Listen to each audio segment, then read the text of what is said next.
Assalamu alaikum wa rahmatullahi wa barakatuh. Welcome to the third video on our mission.dawah.com online dawah training course series with Abdul Rahim Green. So far we have discussed how the GORAP is an effective method to convey the message of Islam to a non-Muslim, and we've also discussed how we should agree upon common sense within our dawah conversations. Now we're going to be going into the thick of the GORAP, which is G for God's existence.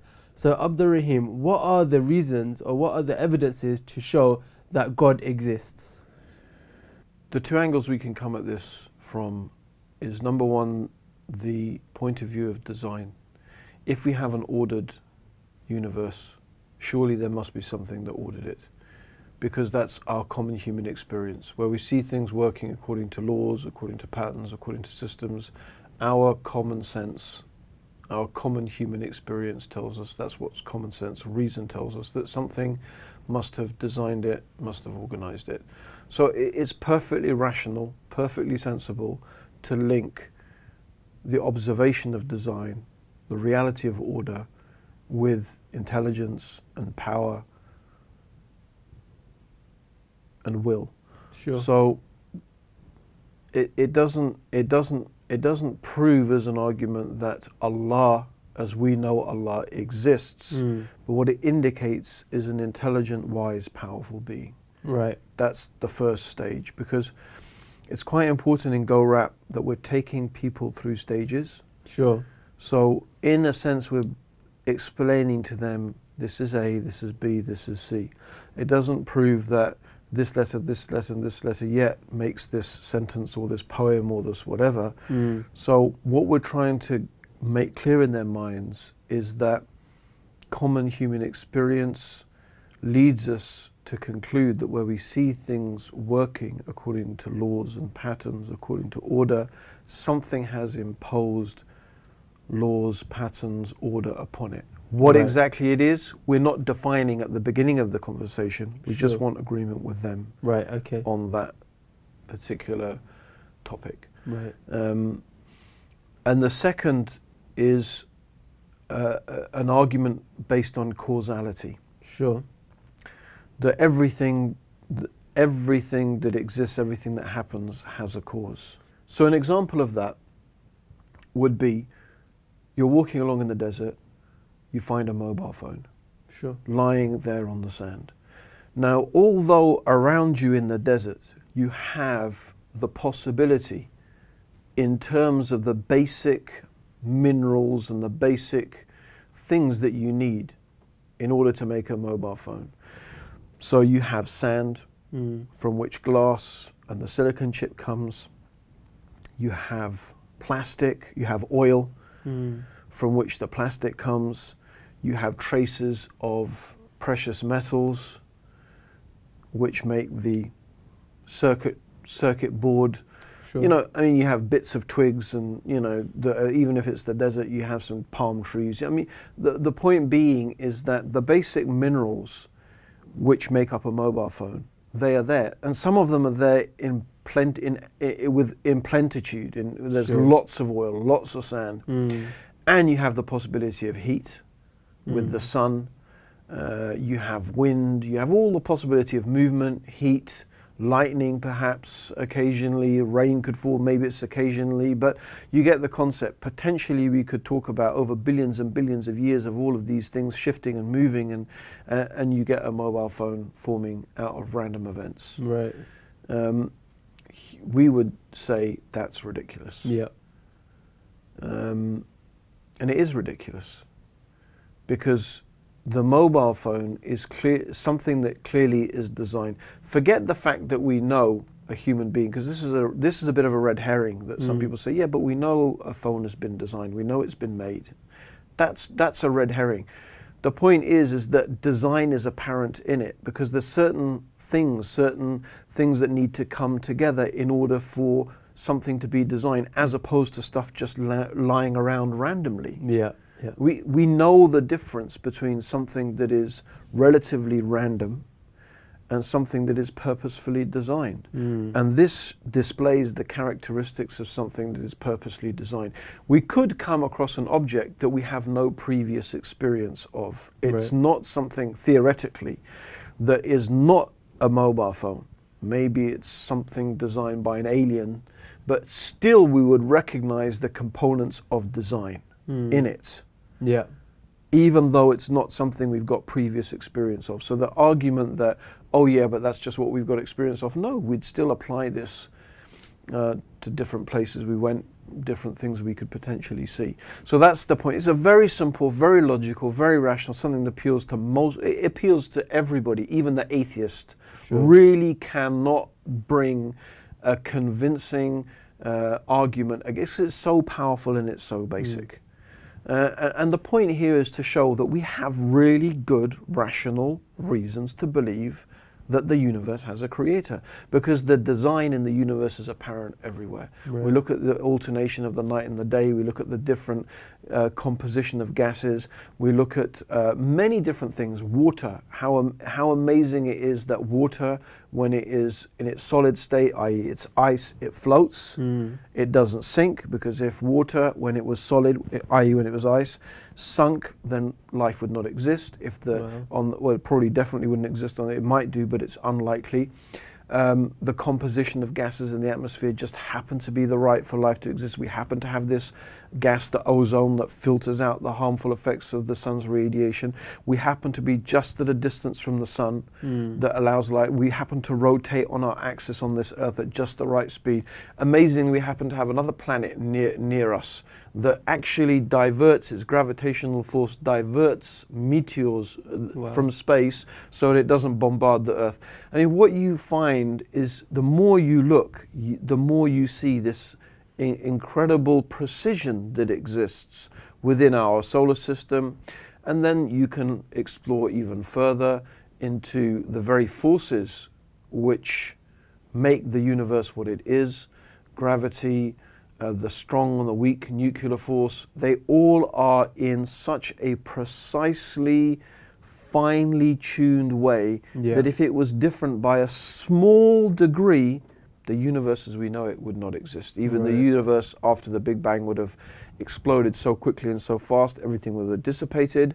Or if the forces were different, it would have just stayed compressed, you know, and it goes on and on. So that, and we find these evidences of design wherever we look.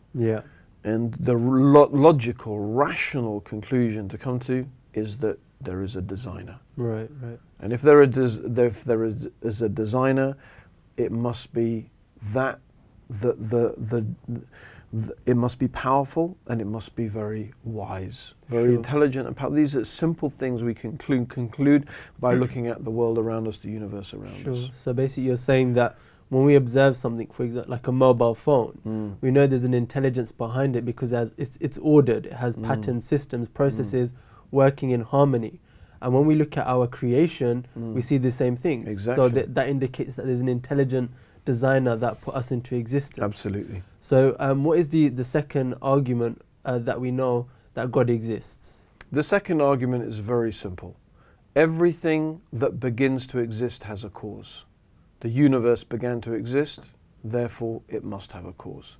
Very simple. Very, very simple. Everything that begins to exist, something must have caused it. Something must have brought it into existence. Because we do not accept, it goes against everything we know as human beings, it goes against the whole grain of common sense and reason, that things just spontaneously come into existence. If we were sitting here in this studio and we found a pink elephant in it, we would not presume that this pink elephant literally just appeared out of nowhere. There's nothing from human experience to make us believe such a thing. And so everything that begins to exist has a cause. We are pretty sure, as much as we can be, that the universe had a beginning. It began to exist. Therefore, the universe must have a cause. Must be a cause. Now, there are certain things we can understand by using our reason about the cause of the universe.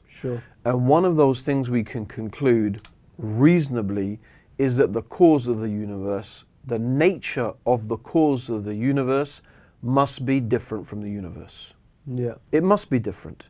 Because if its nature was the same as the universe, it would be the same as the universe. In other words, it would be more of the same. Yes. And then we would have to quite rationally ask, well, what brought that into existence? What caused that? Because everything that begins to exist must have a cause. So something must have caused that to come into existence. So that's why we can safely conclude that its nature must be different. Sure. The cause of the universe did not have a beginning. It never began to exist because it always has existed. Right, right. As the universe is needy, this cause of the universe must be self-sufficient. Sure. This universe is finite. This cause that brought the universe into existence must be infinite.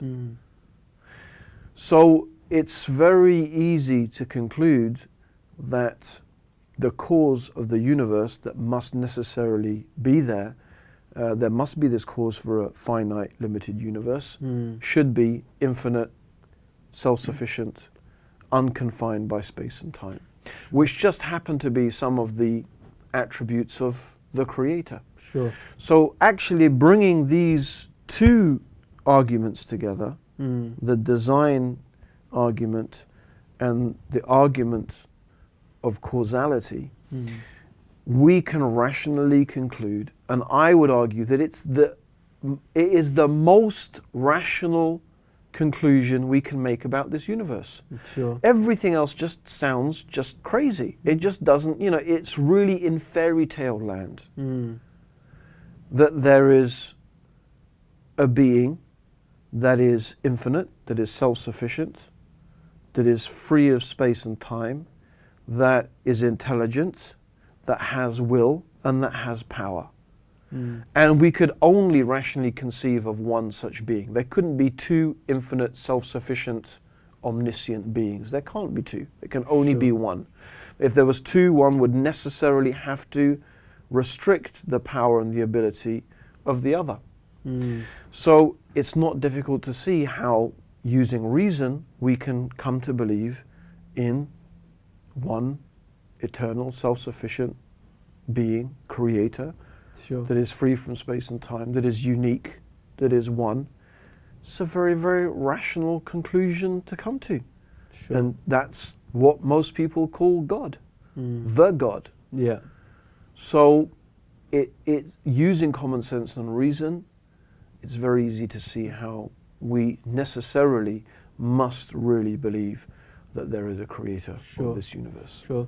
So you're basically saying that, this universe itself, it had a beginning. And obviously we don't just assume something could just pop into existence from nothing.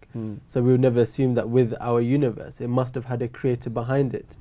And as you said, when we use our logic and our reason, we come to certain conclusions on the nature of the creator, i.e. being one, eternal, etc. One of the things I like to do in my conversation is when I talk about common sense, I give a few examples. Sure. I give a few examples of things that every human being agrees upon. Yeah. So there are some basic rules of logic. For example, something can't be its opposite. Sure. Something can't be a certain thing and be the opposite of that thing at the same time. Right. It can't be.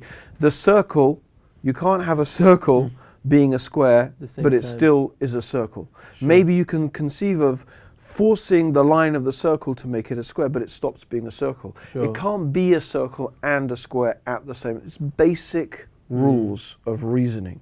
Sure. Something doesn't come from nothing. This is a basic rule of reason. We see something, we know it had a cause.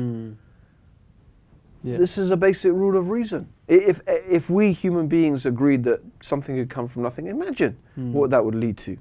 No, I didn't murder that person. Someone who looked like me spontaneously came out of nowhere, popped into existence and murdered that person and popped out of existence. I mean, if we human beings accepted those type of explanations, can you imagine how ridiculous? We'd have no explanations for anything.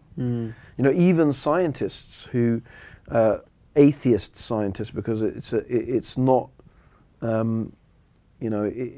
fair to imagine that every scientist is an atheist. It's simply not true, apart from anything else. But some of the atheists have made a good job of making everyone think that. You know, they argue this possibility. Sure. You know, that it's possible that this universe, you know, could have come from, they have various explanations, you know, it could have come from nothing or come from nowhere, or, you know, but by that argument we could say, well, why have science? Because if you can presume that, then you could say we all spontaneously came into existence at this instant now. Yeah. And even your memory of my conversation we've just listened to now was not real. It's not real. The memory spontaneously came into existence at that moment. Right, yes. Yeah? And then why not all the geological formations and all their so-called proof of evolution? No, it didn't evolve, it didn't happen. It spontaneously just appeared like that randomly. Why not? That leads to absurdities, basically. It does lead to absurdities. If they're honest, they have to admit that if they're saying it's possible that such precise organized mechanisms as that we find in the universe could have spontaneously come into existence without anything ordering it, anything creating it, then why not say the same thing about the universe as it could have spontaneously came into existence right now, this instant? And then why have science? Yeah. It's basically what you call a non-argument. It goes nowhere. It takes us nowhere. And that's the problem. What can you do with such a thing? Yeah. And there's so many things that you could say are possibilities, but they're so ridiculous that we discount them. Right, right. You know, we discount them. We say, no, it's not something we can accept as being reasonable. And that comes back to it. We're being reasonable. Let's use our reason. What's reasonable, what's not. Yeah. So believing in God is very reasonable. Brothers and sisters, there we have it. 2 powerful reasons or evidences that you can now show people for the existence of God. Jazakallah khair, Abdurrahim Green. And as always, Jazakallah khair for watching. The next episode, we'll be talking about revelation. How we know that the Quran, which is the book of the Muslims, is from the creator of our universe. Assalamu alaikum wa rahmatullahi wa barakatuhu.